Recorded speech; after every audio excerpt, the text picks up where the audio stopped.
Welcome to our special program, To The Point. The challenges on the law and order front are getting complex with each passing day. And therefore, the call for reforms in the way the police organizations function and the police forces function is getting louder with each passing day as well. We have with us to talk on this very sensitive and very important issue none other than Mr. Prakash Singh, who has been the former DGP, a former senior police officer himself. He has served in several strife-torn areas across the country, be it Nagaland, Assam, Punjab, and also he's been very actively involved with ensuring that the police forms are being put in place. So welcome to our show. Let me go straight to the point. All of us know, and you would know it much better, that the first exercise to go ahead and review the way the police forces function was done way back in 1902. That's more than a century ago. Officially, after independence, the first National Police Commission was established in 1970s. The question is, why is it taking too long to ensure that the police reforms are being put in place? See, as long as the British were there, they were interested in maintaining a colonial structure. Whatever it is, they had every justification for it. You can't blame the British for the Act of 1861. They wanted it that way. They wanted an agency which would uphold the imperial authority in India. And the police should be at the beck and call of the rulers. That is how they wanted it. And therefore, they devised the Act of 1861 in such a way that it is always they carry out all the instructions and orders and directions of the executive, right or wrong, constitutional or unconstitutional, legal or illegal. In fact, if you go through the minutes prior to the formulation of the Act of 1861, the minutes clearly say that we need a police force which will be, quote, politically useful, unquote. So that is how the police force was designed. And as long as this continued till 1947, well, it is understandable. No, you can't blame the British for it. The regret is that after 47, while Government of India thought of changes in different spheres of life and government activity at different periods of time, but every party found it convenient to retain the Act of 1861. They found that here was an agency which would act at their behest, which could be at their behest, and which could be used and misused to further their political agenda. So it was more or less, as you say, that it was more or less because of the convenience of the political parties, who ruled, be it at the center or since policing is a state subject in several states as well. Now, but once again, but also I must make it clear here that for some years, for some decades after independence, the system by and large worked well. And there was not so many complaints against the British, and because you see that generation of police officers and shall I say civil servants in general were motivated by a sense of idealism that we have got independence, we have to do something for the country, and that generation of politicians was also very understanding. If they didn't agree with the bureaucrat or the police officer, there was no confrontation as such. I mean, they would somehow understand each other's. And who would be a better person other than you? Because you yourself joined the police force in late 50s, late 1950s. I joined in 59. I have not seen the very early phases, but this is known that the first phase of police officers and that generation of politicians, they managed to get along well and by and large promote public interest. The dividing line comes from the emergency, 1975. That is the time when for the first time police was blatantly, outrageously used as a political instrument. You may not be aware, but you see, standard format of FIRs was circulated to superintendents of police across the country. Look, this is the standard format. You just fill up the name, father's name, the offences are mentioned here, and you just book the fellows.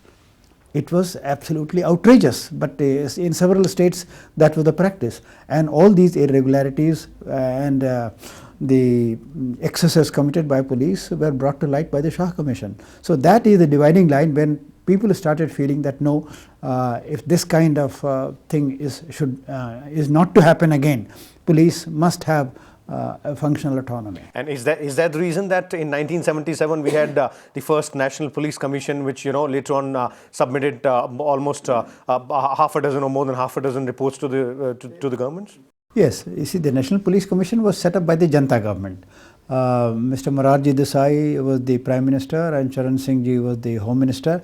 They had a different appreciation of the police. Morarji, coming from Maharashtra, his appreciation was healthier than that of the erstwhile rulers, and Charan Singh was also well disposed towards the police.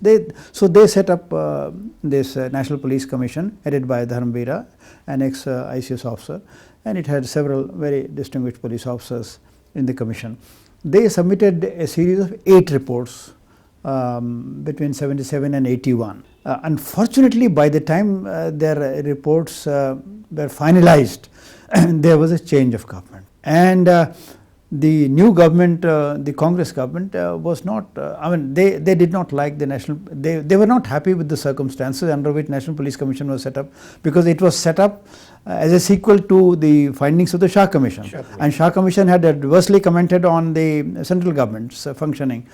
And when the recommendations came, while they fulfilled a constitutional obligation of sending copies of the National Police Commission report to the state governments, but in their forwarding comments they very clearly said that the government does not agree with several observations of the National Police Commission. Now, when you forward a report to the state governments with such remarks, the states would also got the message, got the hint that the center is not serious and does not consider the report very sacrosanct, so you can take it in the manner you like. Okay, so in that manner, the first exercise to go ahead and review after post independence was more or less put on the side track, pushed under the carpet. My question, sir, once again is, we understand that this might have been because of the political compulsions that first this very important exercise was not taken up after the independence. 2, when it was taken up, the recommendations were not dealt with very seriously by the successive governments. You've been a senior police officer yourself. You retired at DGP, as I was saying earlier. You served in strife-torn areas like Assam, Punjab, when there was terrorism was at its peak, Nagaland, as an intelligence officer as well. Please tell us the ground level experience as to why these excesses happen from the police force. Is it a lacuna in the law, or is it the way the police forces are governed by the senior officials or by the system? See, I do not know in what context you are talking of excesses. Several of these excesses are exaggerated, and you see, if you are operating in an insurgent area in Jammu and Kashmir or in the northeast, then there is always a concerted attempt to demonize the security forces and exaggerate any incident which happened. You see, when you operate in such areas, please try to understand that the normal standards of policing in a peaceful area cannot apply there. You have groups of people who may ambush you, who may place an ID under your vehicle, who would snipe at you, who are committing extortion, who are committing forcible recruitment. When you try to curb their activities, there is bound to be confrontation, and in that confrontation there will have to be use of force. And you see, these people have become very clever now. If they oppose security forces just like that, they will find it difficult. So what they do, some of them, they are sympathizers, they are supporters, they put on the mask, I say mask of human rights. They are not human rights, genuine human rights activists, but they put on that mask. Because if you go as a human rights activist, then, well, this is what a human rights group has said. You see, about, say, security forces alleged excesses in Nagaland.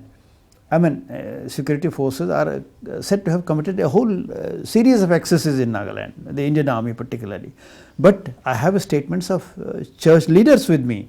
They say that the Indian Army was a benefactor and they observed the greatest restraint. Let me tell you, I have studied the operations of security forces across the world. And let me tell you that the Indian police, the Indian paramilitary and the Indian army are among the best behaved and among the most restrained in their use of force. That does not mean that sometimes mistakes do not happen. But I mean, if you compare our performance with, say, China's performance in Tibet, or Russia's performance in Chechnya, or China's performance in Xinjiang, or Pakistani performance in the tribal areas. I mean, there's a world of difference between our performance and their performance. Or for that matter, I may add the American performance in Iraq or Afghanistan. It's a world of difference. There is definitely. So there is a world of difference, and that's a significant statement which you made, that our forces are considered to be the ones who has maximum restraint, who apply maximum restraint. We'll talk about the general perception of our police force, the state level police force not being alert enough or not being active enough, and definitely the Supreme Court's directives to the state governments, several state governments, almost all of them, on how to go ahead and implement police reforms. But before that, let's take a short break.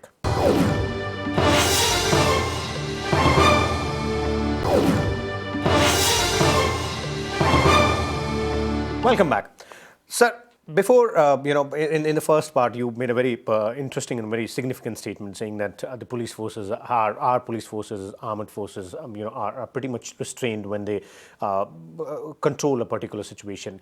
But there is a general perception that the state police, in almost all states, be it the state of Uttar Pradesh, where you have served as a DGP, or apart from the strife-torn areas, or apart from those times when the insurgency or the militancy or terrorism, which we say is on a high, in general peace situations, the police force is not active enough, is not alert enough. That's the question. Is that because of systemic failure, or is that because there are not enough stringent laws to govern the police force and enough powers given to the police force to ensure that the law and order is maintained? You see, you should understand the environment or the legal framework in which the police functions. There is generally, you hear expressions of dissatisfaction that police is brutal, it is callous, it has not been fair, it has not been prompt or alert. You see, firstly, please remember that, as I said at the very beginning, it's a colonial structure.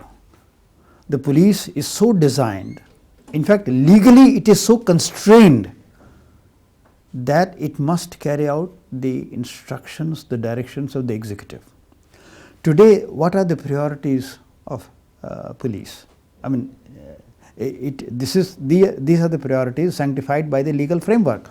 Number one, you have to bother about the executive, the political executive. Number two, you have to bother about the administrative or the bureaucracy, the second tier of executive.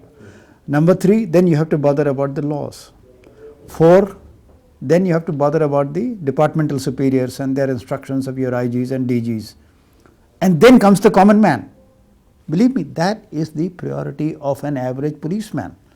So basically the structure is faulty, the system itself is faulty. You see, the system is such that this becomes the scale of priority.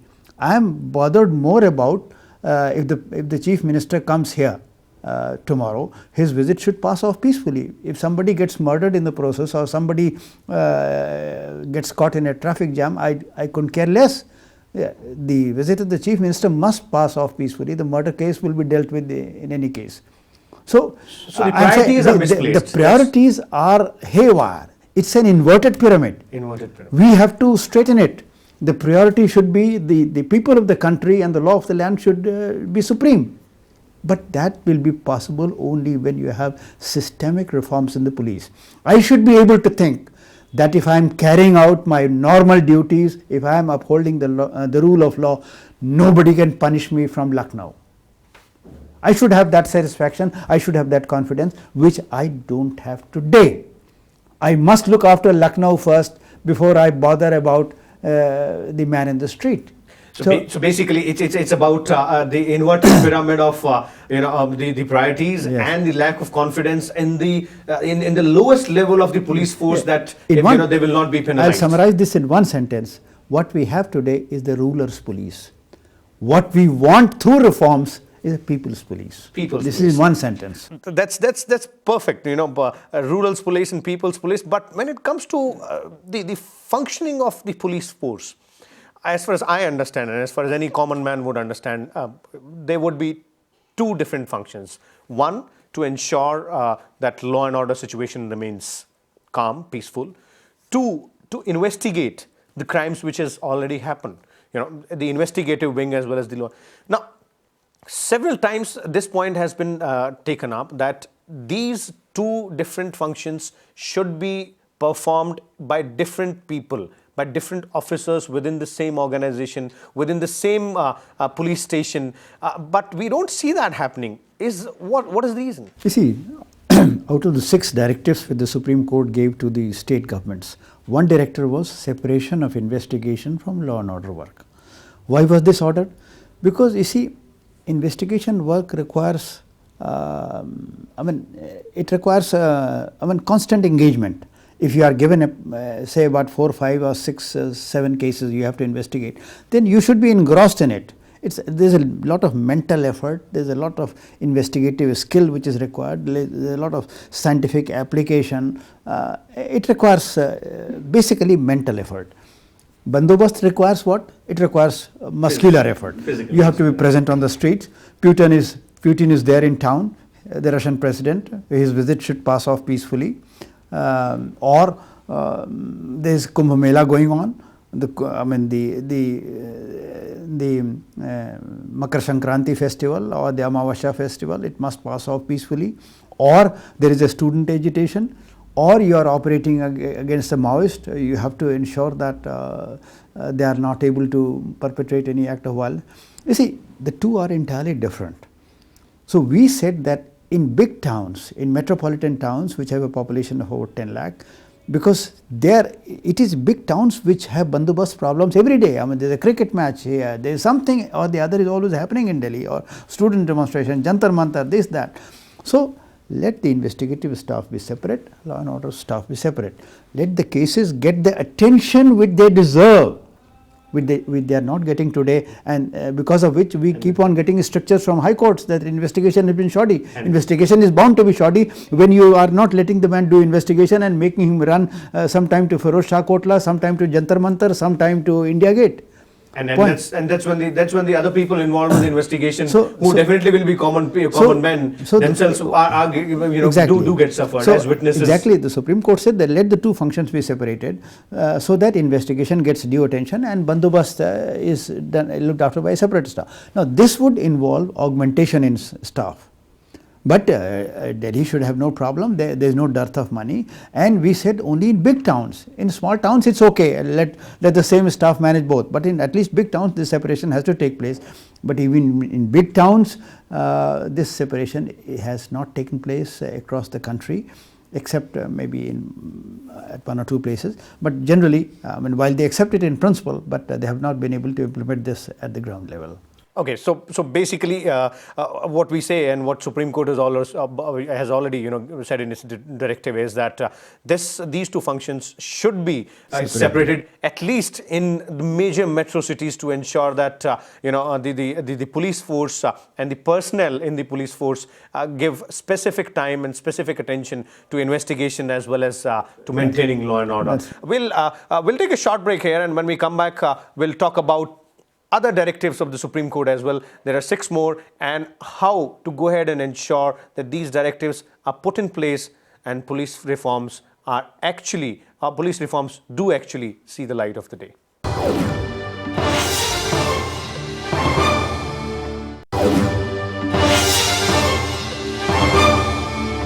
Welcome back. We're talking about police reforms with our distinguished guest, Mr. Prakash Singh. Sir, apart from the difference of the police force being divided into two parts to ensure that the investigation and law and order is being taken care of. There were several other directives being given by the Supreme Court in its judgment in 2006, and that was based on your PIL only, which was filed in 1996. If I may quote some, it talks about the State Security Commission, setting up of a police establishment board, then a police complaint authority.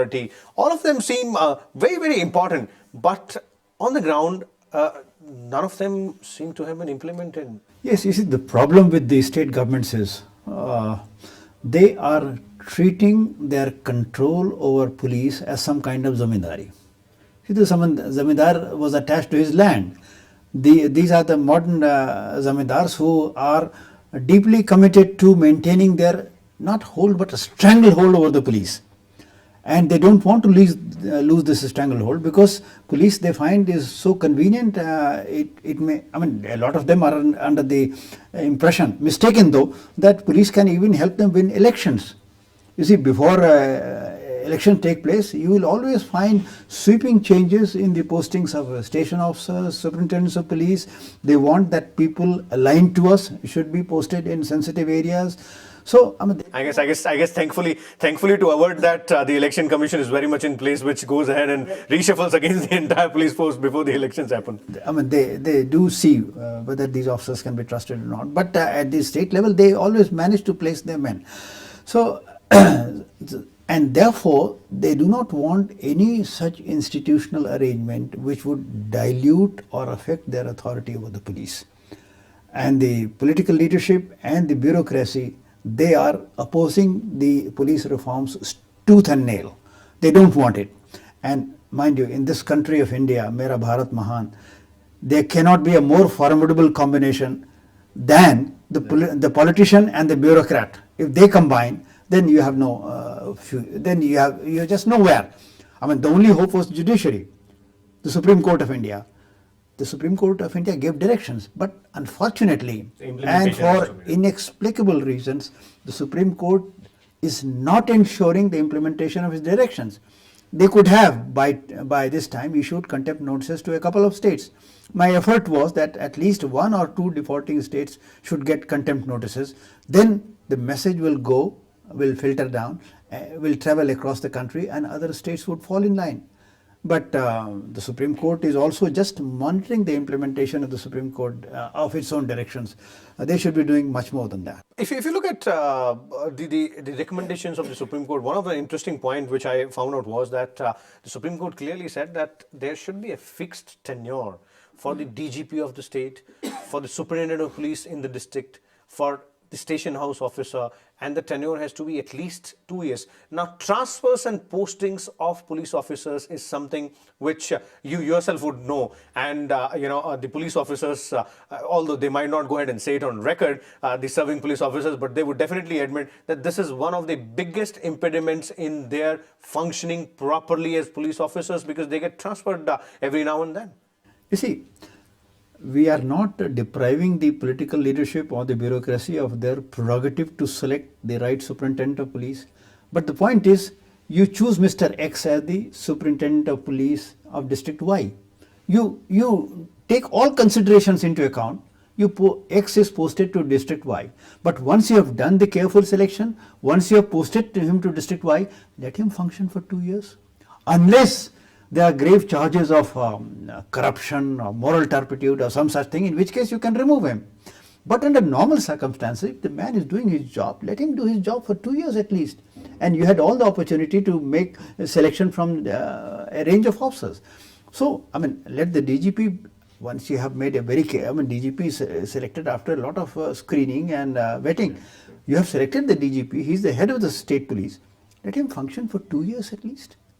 Unless, meanwhile, some golmaal happens which necessitates his removal. But otherwise, under normal circumstances, he should function for 2 years. But today, the sword of Damocles starts is there from day one. As soon as he takes charge. I prepared a statement and gave that to the Supreme Court. I mean, showing instances where IPS officers in UP have been transferred in 24 hours, in 3 days, in 1 week, within 1 month.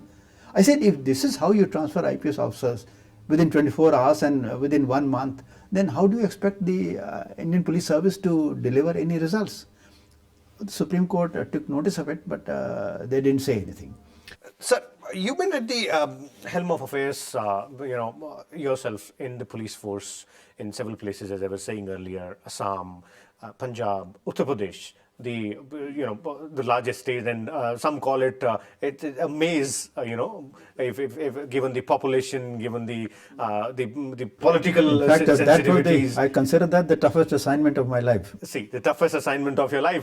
What my question is that being on the other side of the fence as well, being a police officer and the top ranking one, the one who has headed the police force, and then after your retirement being the one who's been a crusader for police reforms, filed a PIL, you've encountered how things are not being done. My question is, how can these things be done? What is the way forward for police reforms? Because this is the urgent need of the hour. It has been more than a century, as I was saying earlier, when the first review was done in 1902, and it was found that these things have to be done. You see, way forward, considering the reluctance of the politicians and the unwillingness of the bureaucracy, the way forward is through public opinion. You see, public opinion you cannot ignore beyond a point. If there is, unfortunately, the public opinion has not articulated itself with sufficient strength on this issue. I mean, this issue comes up and disappears, comes up and disappears. It has to be sustained. Once the government knows that public is keen and public wants police reforms, then that would happen. And public opinion has to be supported by the media, by the NGOs.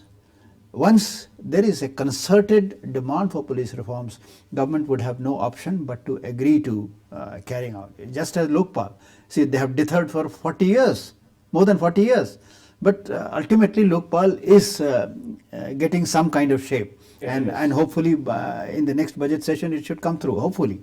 So similarly, police reforms, it's going to be a long haul, it's going to be a bitter battle. But once the government understands that no, people of the country insist on police reform, and I mean, in fact, we want that this should be form part of the agenda of political parties. That yes, if we come to power, we'll introduce police reform, so that we vote for that party. I mean, this is our effort, not so that ultimately it has to be people's. Not that it has to be people's voice, and it has to be people's agenda to go in and ensure that these changes are implemented. Thank you so much, sir. Thank you for being on Rajya Sabha television. So this was Mr. Prakash Singh, the man who himself has been on both sides of the fence, being a senior police officer as well as the one after his retirement acting as a crusader for police reforms. One very interesting quote coming in from him, that at the end of the day, it has to be a people's call. It has to be a people's agenda to ensure that all these changes which we as people want for police reforms take place. We'll come back next week with another personality and one more interesting topic. Till then, keep watching Rajya Sabha television.